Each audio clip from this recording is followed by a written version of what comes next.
A return to normal. Bendiciones hermanos y hermanas de habla hispana, soy Diana Canadi, saludos desde San Luis, Missouri. Es una alegría para mí hablarles de lo que dice la Biblia acerca de los últimos tiempos. Espero que esta lección sea de inspiración y motivación para su vida, a fin de que usted como hijo de Dios, madure en su fe y sea de bendición en su casa, su iglesia y comunidad. Oremos. Padre del cielo, te pido humildemente en el nombre de Jesús, que toques con tu Espíritu Santo el corazón de mis oyentes, y que ellos puedan prepararse para poder sobrellevar los tiempos duros y difíciles del fin. Amén. Un regreso a la normalidad. Hoy en día hay multitudes de voces confusas y contradictorias que dicen a los cristianos cómo Dios quiere que vivan. La semana pasada empezamos a hablar de cómo Jesús quiere que vivamos, conforme al Nuevo Testamento, según los escritos de los testigos presenciales de Jesús, o colaboradores cercanos de los testigos presenciales de Jesús. La forma en que Jesús quiere que vivamos, se basa en el propósito por el cual vino a este mundo. Hace 2000 años, Él tomó sobre una naturaleza humana, nació en este mundo para morir en sacrificio por los pecados de la humanidad. A través de su muerte, nos abrió el camino para que todos los que creemos en Él sean restaurados a su propósito en que fuimos creados. Dios Todopoderoso creó a los seres humanos para que se convirtieran en sus hijos e hijas santos y justos, a través de fe en Él. Lastimosamente, todos han pecado, han violado la ley moral, por eso, no están calificados para ser la familia de Dios. Isaías 53:6, Romanos 3:23. Los seres humanos fueron creados para vivir en sumisión y obediencia voluntaria a Dios, hasta que Adán, el padre de todos nosotros, desobedeció a Dios, y se corrompió. Su elección, su desobediencia afectó la raza para todas las generaciones. Todos los seres humanos heredamos las consecuencias del pecado de Adán, por eso, somos inclinados a hacer lo que nos da la gana, yendo por encima de la voluntad y el camino de Dios. Desde que hemos nacido tenemos una inclinación al egoísmo, y el egocentrismo haciendo las cosas por encima de Dios y de otras personas. Romanos 5:19. Jesús vino a llamar a los pecadores al arrepentimiento, a llamar a hombres y mujeres a volverse del pecado hacia Dios. Nos llama a cambiar las consecuencias de la ira de Dios sobre nosotros y vivir para Dios. Mateo 9:13. En 2 de Corintios 5:15, dice, que Jesús murió por todos para que reciban su nueva vida, y no vivan para complacerse a sí mismos, sino para que vivirán para agradarle a Él. Fuimos creados para conocer a Dios, amarlo y servirle como sus hijos. Hijas amadas, Efesios 1 del 4 al 5, cuando el sacrificio de Jesús, y por medio del arrepentimiento del pecado y la fe, podemos regresar al propósito en que fuimos creados para ser hechos santos y justos. Recordemos, Dios desea hijos e hijas que sean como Cristo, como Jesús en carácter y comportamiento. Jesús, en su humanidad, es el modelo para la familia de Dios. Dios conocía a su pueblo de antemano, y los escogió para que fuéramos a la imagen de su Hijo. Romanos 8:29. Hemos hablado en lecciones anteriores que llegar a ser como Jesús es un proceso que comienza cuando creemos en Jesús y le entregamos nuestro corazón, que Él habita en nosotros mediante su Espíritu, y trabaja en nosotros para transformarnos para ser como Él, que obra en nosotros cuando cooperamos voluntariamente con Él.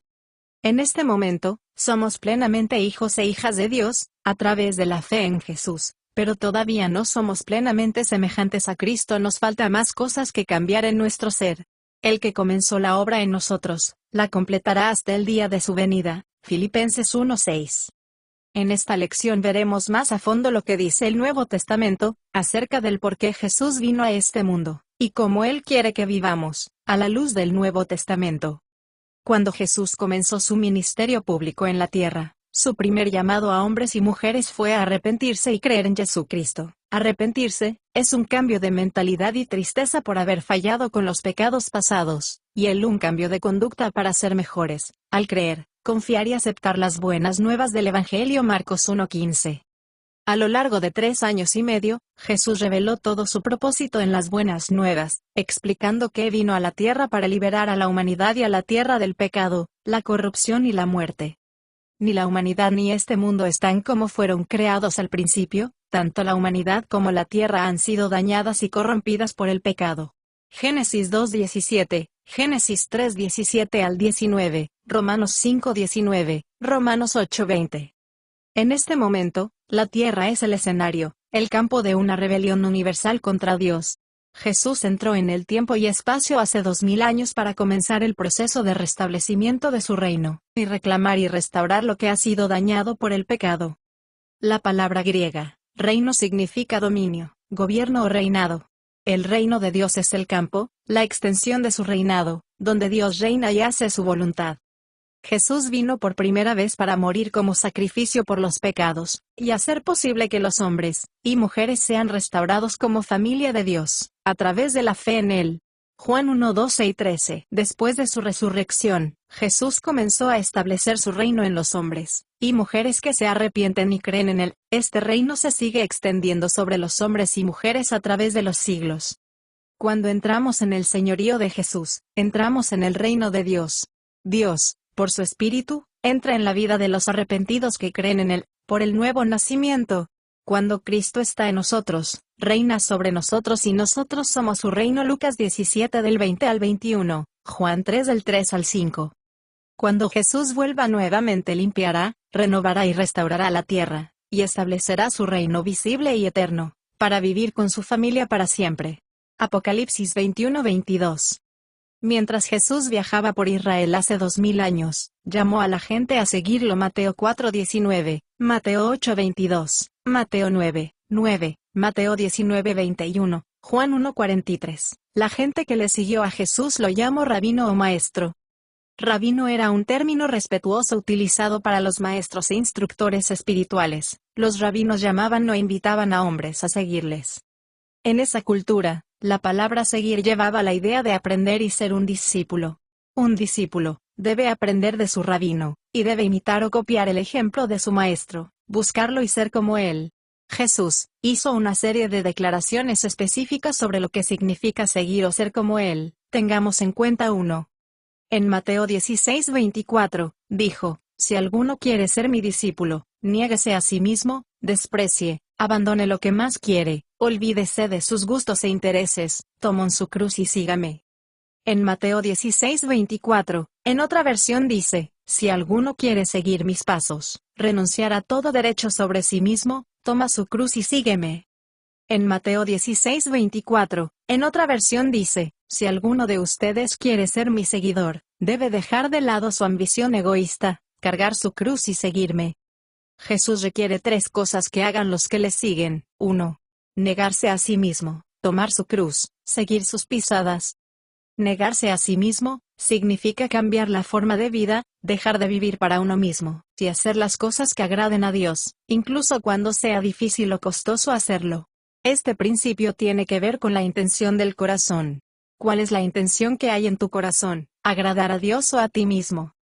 Tomar tu cruz significa tomar decisiones permanentes que demuestra un compromiso serio en querer hacer las cosas a la manera de Jesús. Una vez, Jesús dijo a la multitud, si alguno de ustedes quiere ser mi discípulo, debe dejar a un lado toda ambición egoísta, cargar con su cruz cada día y seguirme. Lucas 9:23. Seguir a Jesús significa aprender de Él, obedecerle e imitar su ejemplo. Jesús vino a obedecer y servir, vino a hacer la voluntad de su Padre, y servir a la humanidad al dar su vida como sacrificio por el pecado. Juan 4:34, Juan 8:29, Marcos 10:45.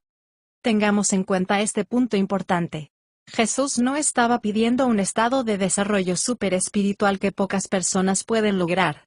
Jesús estaba hablando de un evangelio formal para personas comunes y corrientes para regresar al propósito en que fuimos creados.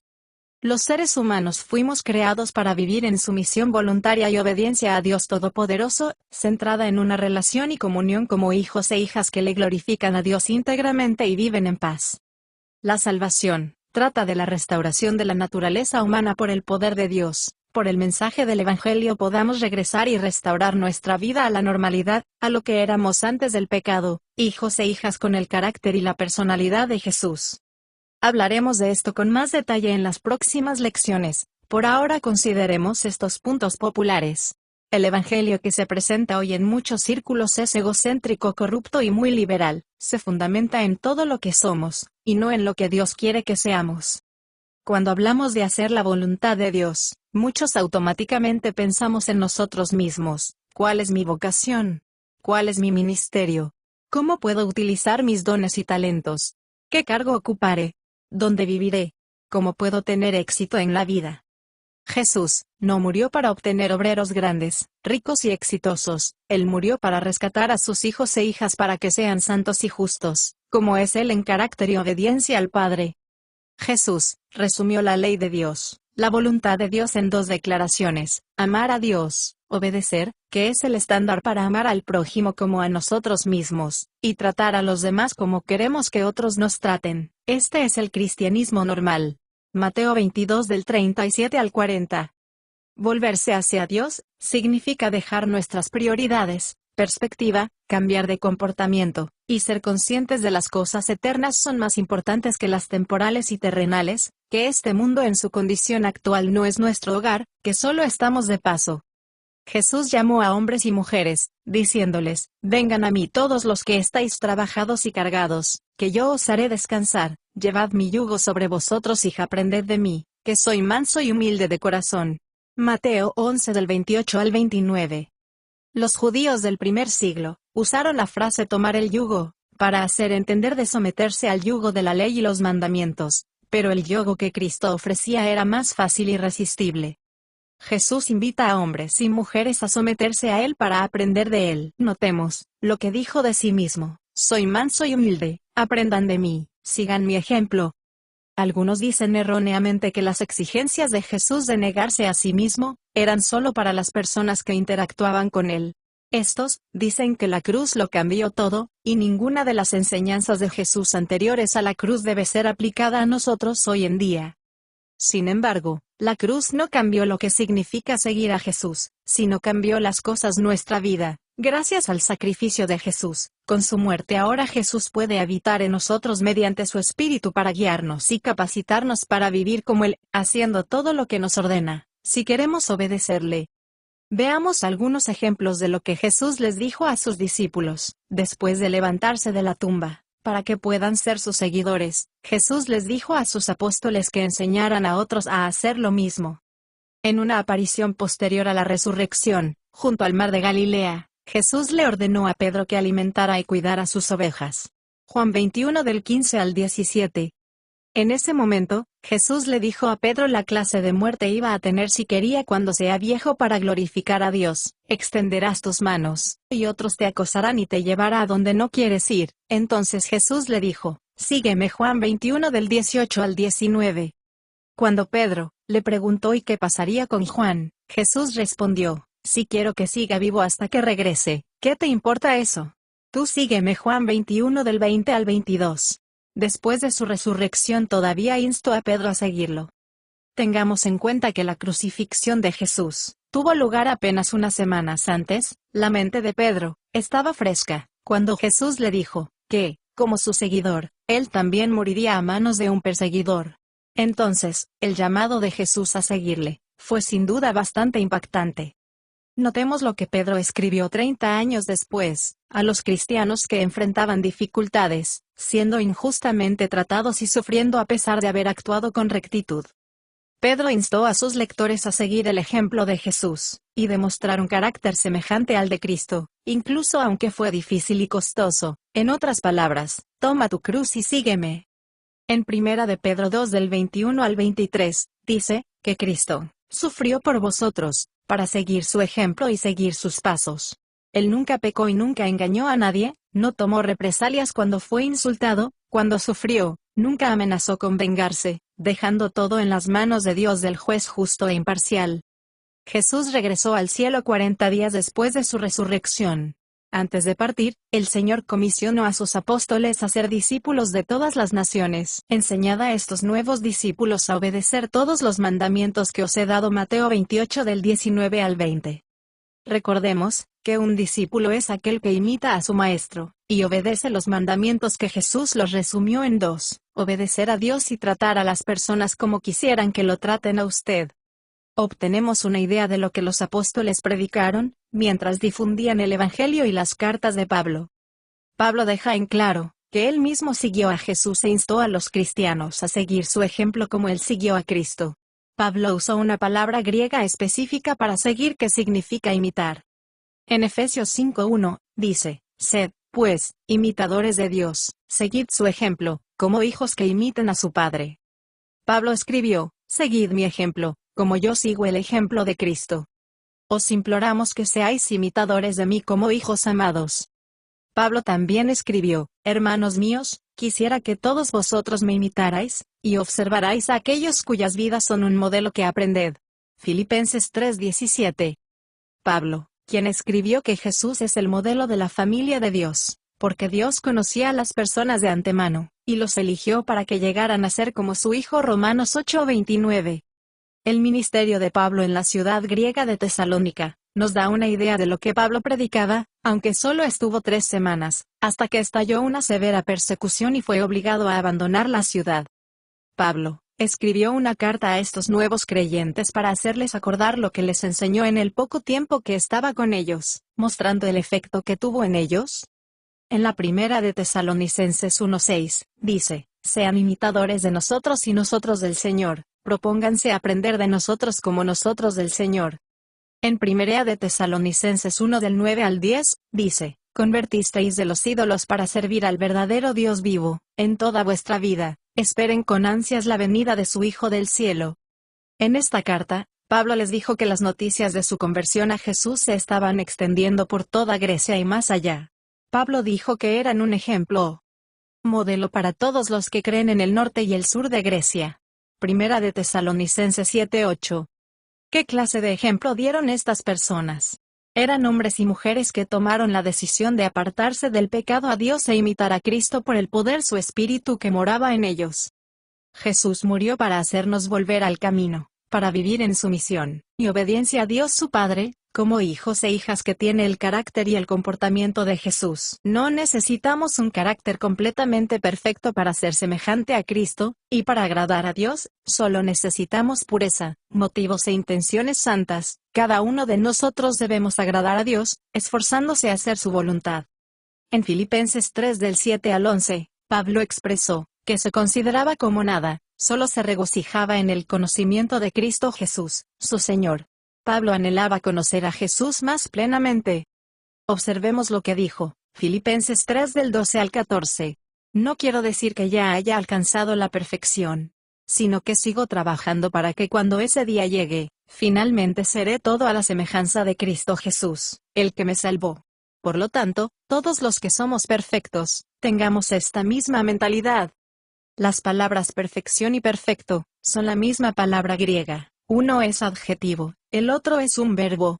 La palabra significa completar o alcanzar la meta prevista. El objetivo que tengamos la semejanza de Cristo, que seamos transformados completamente a su imagen. Romanos 8:29. Podemos ser perfectos en la intención del corazón, para llegar a ser más como Jesús, esperando ser como Él en cada pensamiento, palabra, motivo o acción. ¿Cuál es la intención de tu corazón?